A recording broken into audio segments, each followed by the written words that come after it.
नहीं संदीप जी, मैं सबसे पहले तो आभारी हूं कि 35वें मिनट के बाद आपको भारतीय जनता पार्टी का स्मरण आया। अंततोगत वही सही, लेकिन हम याद आए आपको। देखिए संदीप जी, ना नौ मन तेल होगा न राधा नाचेगी। और आपने बिल्कुल सही कहा। अभी आपने काउंटर क्वेश्चन करते हुए कहा कि भाई कांग्रेस पार्टी को इस बात का अहंकार है कि we are born to rule this country, और भारत जोड़ने का अहंकार। भारत कोई राहुल गांधी जी जोड़ेंगे क्या संदीप जी? आदि शंकराचार्य जी का नाम हम सब जानते हैं। यदि भारत को सांस्कृतिक रूप से, सनातनी रूप से किसी ने जोड़ा है तो आदि शंकराचार्य जी ने जोड़ा है। इस यात्रा की शुरुआत से ही आप देखिए ना, शुरुआत कन्याकुमारी में किए थे। फादर जॉर्ज क्या बोले थे कि इस मिट्टी पे मैं पैर नहीं रखना चाहता हूं। केरल में किनके साथ चले गए थे? गौ हत्या जिन्होंने किया था। महाराष्ट्र में ये अपने साथी को तो जोड़ नहीं पाए, शिवसेना इनके विरोध में चली गई। तो आज एक तरफ है त्याग, तपस्या और बलिदान, और दूसरी तरफ है लोभ, लालच, अपराध और परिवार।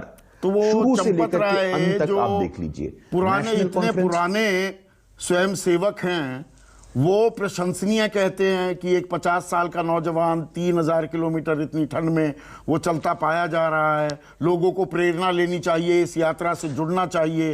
राम जन्मभूमि के मुख्य पुजारी महंत सत्येंद्र दास वो चिट्ठी लिख देते हैं, उसका भी तो जिक्र करेंगे कि नहीं? नहीं देखिए, हाँ देखिए संदीप जी, ऐसा है कि किसकी व्यक्तिगत राय क्या है और किसकी सांगठनिक राय क्या है, इसमें जमीन आसमान का अंतर है। लेकिन हम लोगों का तो ये स्टेटेड पोजीशन है।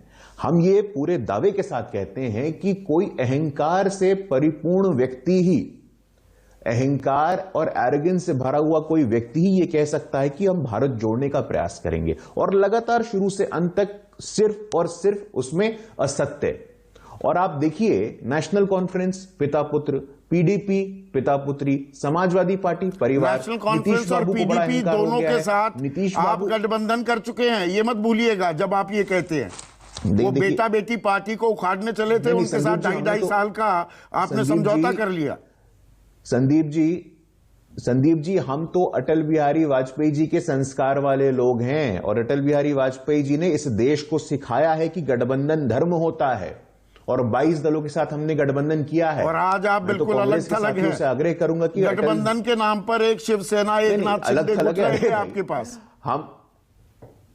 हम अलग थलग हैं। हम देश की सबसे बड़ी पार्टी, दुनिया की सबसे बड़ी पार्टी, पर अलग थलग हैं, साथ में सहयोगी नहीं है। स्वीकार किया है, देश की, दुनिया की सबसे बड़ी पार्टी है आप, मैं उसको डिनाई नहीं कर रहा, पर आज की तारीख में आप अपने सहयोगी गिनवा दीजिए। नहीं संदीप जी, देखिए सहयोगी देश के 140 करोड़ लोग हैं हमारे। किसी परिवारवादी भ्रष्टाचारी शक्तियों का सहयोग हमें नहीं चाहिए, कोई आवश्यकता नहीं है। आज पूरे विश्व में भारत एक नेतृत्व कर रहा है।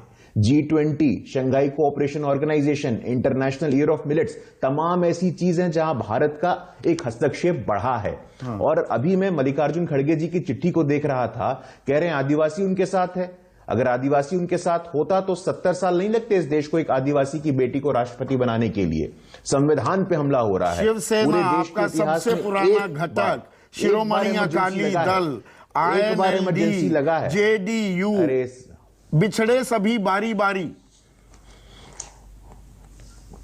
नहीं देखिए संदीप जी, उनका सबका लोभ था, उनका सबका लालच था, उनका सबका मोह था। अभी नीतीश जी का महागठबंधन का उफान चल रहा है। बिहार में जब से महागठबंधन की सरकार आई है, 3 उपचुनाव हुए हैं। उन 3 उपचुनावों में 2 में महागठबंधन को करारी शिकस्त का सामना करना पड़ा है। बिहार में नगर पालिका, नगर निकाय के चुनाव हुए थे, महागठबंधन को करारी शिकस्त का सामना करना पड़ा है। जब तक सारे ये सहयोगी आपके साथ होते हैं तो दूध के दुल्हे होते हैं। आपसे कोई भी नाता तोड़े वो लोभी और अहंकारी हो जाता है। राजीव रंजन रिस्पॉन्ड करना चाह रहे हैं। राजीव रंजन, मैं ये कह रहा हूं कि ये मैं आ रहा हूं, अभी चर्चा कर रहे हैं, और मुझे लगता है कि उसी तारीख में चुनाव परिणाम आ रहे थे हिमाचल के, जहां इनका सफाया हो। उसी तारीख को उसके ठीक पहले परिणाम आ चुका था दिल्ली MCD का। वहां की जनता ने इनको तड़ी पार का रास्ता दिखा दिया। देश के अनेक राज्यों में उपचुनाव हुए, वहां इनकी करारी शिकस्त थी।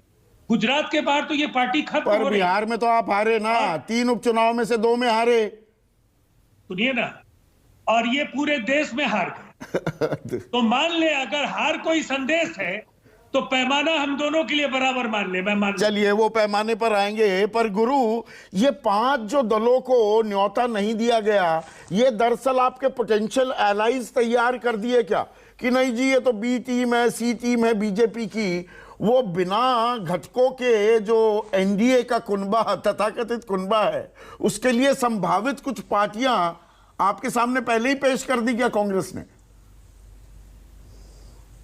नहीं, देखिए संदीप जी, ऐसा है कि अभी जेडीयू के वरिष्ठ नेता ने हस्तक्षेप किया था। मैं बड़ा पॉइंटेड जवाब देना चाहता हूं। जेडीयू नीतीश कुमार जी जिनके अनुकंपा पे, पुनः बोल रहा हूं, जिनके अनुकंपा पे केंद्र में मंत्री बने अटल बिहारी वाजपेयी, जिनके अनुकंपा पे बिहार के मुख्यमंत्री बने, उनको तो कोई नैतिक अधिकार नहीं है बोलने का। नीतीश जी ने कब पिछला चुनाव लड़ा था? आज चौथे नंबर की पार्टी है आप बिहार में, ध्यान रखिएगा इस बात का। और जहां तक हमारे कुनबे की बात है, मैं दोबारा दोहराना चाहता हूं कि हम अटल बिहारी वाजपेयी जी के संस्कार वाले लोग हैं। आवश्यकता पड़ने पे सब हमारे साथ है, सबका स्वागत है। हम तो कहते हैं सबका साथ, सबका विकास, सबका विश्वास। तो अरविंद केजरीवाल, कांग्रेस की बात है, इनका स्वागत है संदीप जी। नहीं, अब आवश्यकता देखिए संदीप जी, 30 जनवरी का दिन बड़ा प्रासंगिक है। हाँ। 30 जनवरी का जो ये बैठक होने वाला है, उस 30 जनवरी से 27 जनवरी में आपको लेके जाना चाहता हूं।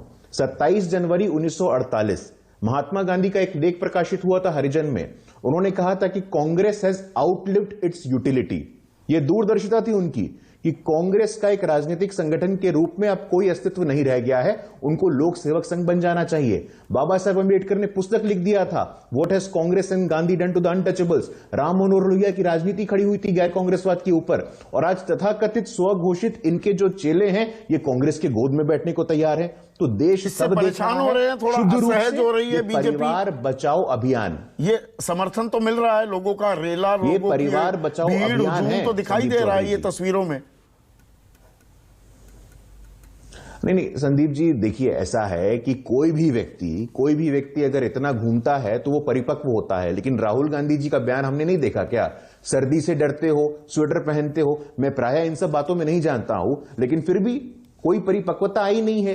यह शुद्ध रूप से ब्रांड बिल्डिंग प्रोजेक्ट था जो कि फेल हो चुका है। राहुल गांधी जी के नेतृत्व को कांग्रेस के अंतर्गत स्थापित करने का प्रयास फेल हो गया है, तो ये फेल, लेकिन